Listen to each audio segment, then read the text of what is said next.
എടുക്കുന്നവരെ നിങ്ങളുടെ പഴയ വിഷയങ്ങൾ നിങ്ങൾക്ക് പറയാം. പക്ഷേ ഉടമ്പടി എടുത്തു കഴിഞ്ഞാൽ അത് നിങ്ങളുടെ വിഷയമല്ല. നിങ്ങളിവിടെ എഴുതിയിട്ടിരിക്കുന്ന വിഷയം നിങ്ങളുടേതല്ല. ആടാണത്. അത് ഓൾറെഡി ദൈവത്തിൻ്റെ അടുത്ത് നമ്മൾ ഏൽപ്പിച്ച് കഴിഞ്ഞു. ഇനി നിങ്ങളുടെ മുമ്പിലുള്ള ഓപ്ഷൻ എന്താ? 2 ഓപ്ഷൻ നിങ്ങളുടെ കയ്യിലുണ്ട്. ഒന്ന്, പഴയ ഫയൽ കത്തിക്കണം. എന്തിനാ? പഴയ ഫയൽ കുറേ ഉണ്ടാവുകയെ. അത് നിങ്ങളിപ്പോൾ പറഞ്ഞില്ലേ, കഴിഞ്ഞ ദിവസം ഒരു ചേട്ടൻ സാക്ഷ്യം പറഞ്ഞതാണ്. ഞാൻ ബൈജൂസ് എന്ന് പറഞ്ഞ സാക്ഷ്യം കേട്ടില്ലേ, കഴിഞ്ഞ ആഴ്ച ഞാൻ പറഞ്ഞാണ്. അയാൾ പറഞ്ഞത് എന്താ വെച്ചാൽ, ഇത് എന്തൊക്കെ പറഞ്ഞാലും 90 ദിവസത്തെ പരിപാടിയല്ലേ ഉള്ളൂ. എന്ത് പറഞ്ഞാലും ഇത്ര കഷ്ടപ്പെട്ടാലും 90 ദിവസത്തെ പരിപാടിയല്ലേ ഉള്ളതെന്ന്. എന്താണ് കഷ്ടപ്പെട്ടതെന്ന് തീർന്നറിയാം. ഉടമ്പടി കഷ്ടപ്പാടൊന്നുമില്ല. അതായത് ഇവിടെ വൃത്തിമനോട് ഉടമ്പടി എടുത്തിരിക്കുന്ന ആൾക്കാർ പറഞ്ഞിരിക്കുന്നത്, ഒരു ക്രിസ്ത്യാനി സ്വാഭാവികമായിട്ട് ചെയ്യേണ്ട കാര്യങ്ങൾ മാത്രമേ ഉടമ്പടിയിലുള്ളൂ. ഇല്ലാത്ത എന്താ ഒരെണ്ണം പറ. നിങ്ങൾ ലോകം മുഴുവനും പോയി എല്ലാ സൃഷ്ടികളോടും സുവിശേഷം പ്രസംഗിക്കാൻ പറഞ്ഞിരിക്കണം. നിങ്ങൾക്ക് പ്രസംഗിക്കാൻ പ്രയാസമുള്ളത് കൊണ്ടല്ലേ പത്രം എടുത്ത് കഴിച്ച് തന്നിരിക്കണം. സാക്ഷ്യത്തിൻ്റെ പത്രം, ഒരു 10-100 സാക്ഷ്യത്തിൻ്റെ പത്രം തന്നിരിക്കണം. എന്താ കാര്യം? പ്രസംഗിക്കാൻ പറ്റത്തില്ല. പക്ഷേ ഇപ്പോൾ ആൾക്കാർ ചെയ്യണം എന്താണെന്നറിയാമോ? അവർക്ക് കാര്യങ്ങൾ മനസ്സിലായി. പത്രം എന്തിനാണ്? പത്രത്തെ ഉള്ളത് വിശദീകരിക്കും. അവരുടെ ജീവിതം തന്നെ അനുഭവങ്ങൾ പറഞ്ഞു കൊടുത്തിട്ടാണ് ആൾക്കാർ പറയണത്.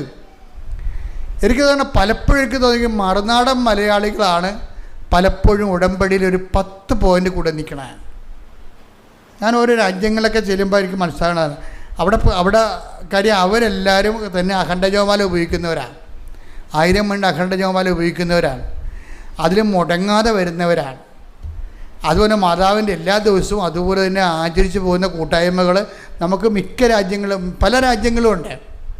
ഞാൻ പിന്നെ അതിനെ ബൂസ്റ്റ് ചെയ്യാത്തതിൻ്റെ കാരണം, എന്നോടത് ബൂസ്റ്റ് ചെയ്യാൻ കർത്താവ് അത് പ്രധാനപ്പെട്ട കാര്യം മിനിസ്ട്രിയായിട്ട് എടുക്കാൻ അമ്മ പറഞ്ഞിട്ടില്ല. അതുകൊണ്ടാണ് ഞാൻ അധികം ബൂസ്റ്റ് ചെയ്യാത്തത്. വല്ലപ്പോഴൊക്കെ ഒന്ന് യൂറോപ്പിൽ പോയി ഒരു ധ്യാനം എടുക്കുക എന്നല്ലാതെ ആ സ്ഥിരം പരിപാടി എടുത്തിട്ടില്ല.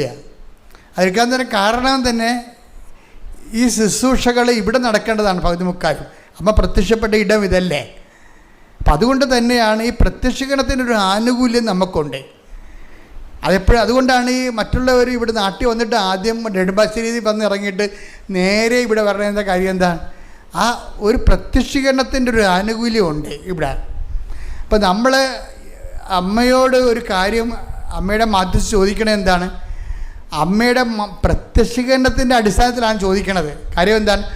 ഉടമ്പടി പോലും അമ്മയുടെ പ്രത്യക്ഷീകരണത്തിൻ്റെ അടിസ്ഥാനത്തിലാണ് നമുക്ക് തന്നിരിക്കുന്നത്.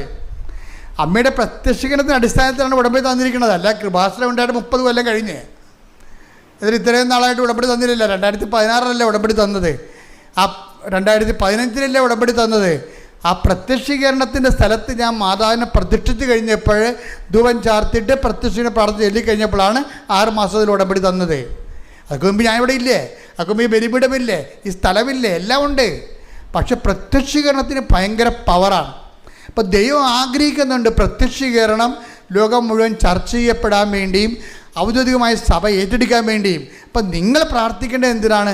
മാതാവേ, പ്രത്യക്ഷീകരണത്തിനെ സഭ ഏറ്റെടുത്തുകൊണ്ട് ഞങ്ങളുടെ പ്രവർത്തനങ്ങൾ വഴി ദൈവപിതാവിൻ്റെ ഇഷ്ടം മഹത്വപ്പെടാൻ ഇടയാക്കണമേ എന്ന് പ്രാർത്ഥിച്ച്, കർത്താവേ പ്രത്യക്ഷീകരണത്തിന്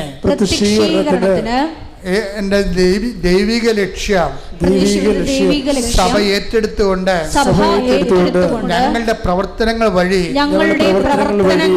ദൈവപിതാവിന്റെ തിരുമനസ്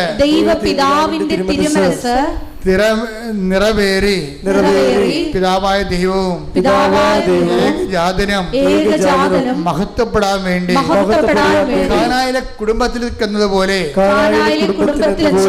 ദൈവ മഹത്വത്തിന്റെ മധ്യസ്ഥയായി പരിശുദ്ധ അമ്മയെ നീ അടയാളപ്പെടുത്തിയതുപോലെ അൾത്താരയിലെ പ്രത്യക്ഷപ്പെട്ട അമ്മയുടെ പ്രത്യക്ഷീകരണത്തിന്റെ അടിസ്ഥാനത്തിലെ ഉടമ്പടി ചെയ്തിട്ടുള്ള മക്കൾക്ക് അടയാളം ലഭിച്ചുകൊണ്ട് ദൈവനാമത്തെ മഹത്വപ്പെടുത്തണമേ.